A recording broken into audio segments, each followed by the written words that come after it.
గురు పూర్ణిమ సందర్భంగా చిట్యాల మండలం వట్టిమర్తి గ్రామంలోని నల్గొండ పట్టణం శివాజీనగర్ కాలనీలోని శ్రీ సత్యసాయి బాబా ఆలయాల్లో ప్రత్యేక పూజ కార్యక్రమాల్లో తెలంగాణ శాసన మండలి చైర్మన్ గుత్తా సుఖేందర్ రెడ్డి పాల్గొన్నారు.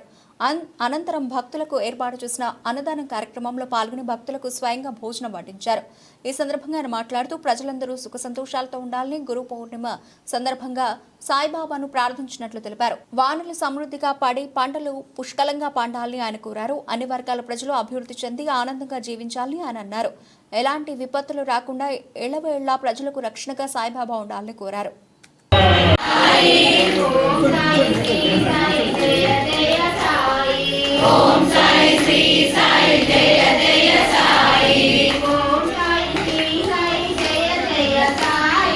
ఓం